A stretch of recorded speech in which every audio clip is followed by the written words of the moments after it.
Welcome to Behind the Emerald Curtain. I'm Lindsay Northen. And I'm Sean McCourt. Today we put a spotlight on the lighting of Wicked. The lighting designers collaborate with the creative team to create an artistic and technical process that turn their initial ideas into a beautiful production.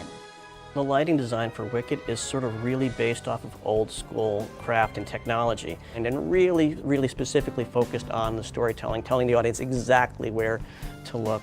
You know, one of the ways I sort of did this with Wicked is sort of came up with this notion of viewing this world, this Ozian world, maybe through a crystal ball, or maybe through looking down into a jeweler's display cabinet and seeing these two beautiful gems, these two beautiful characters.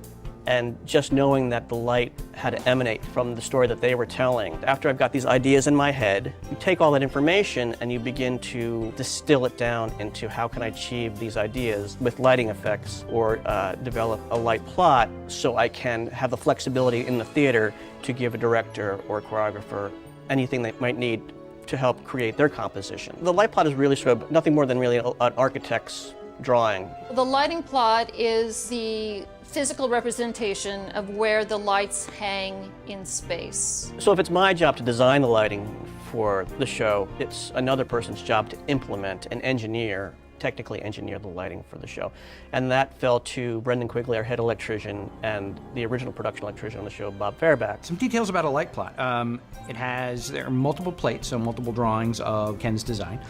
So one plate could be just the overhead electrics, for example.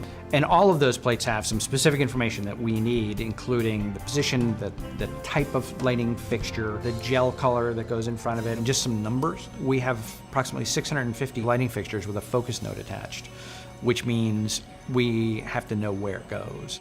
Basically, once the light plot is in the air, all the light plot does from that point on is become a record of where everything lives. But, for example, when we go to another venue, we use that light plot as a base to then develop the next show. When the London production was put together, it was the first time that the entire original creative team came together again for the mounting of a new production. Some of the things that they discovered during that process were new to Wicked.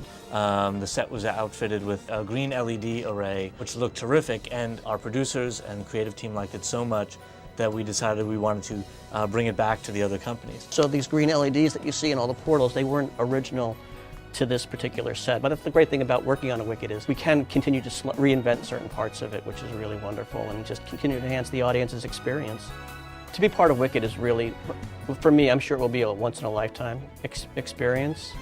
I think what I love most about Wicked is watching the audience, and you get this thunderous applause. The first time that happened in San Francisco, I was literally like blown away. As a theater artist, that's what we do. That's the payoff.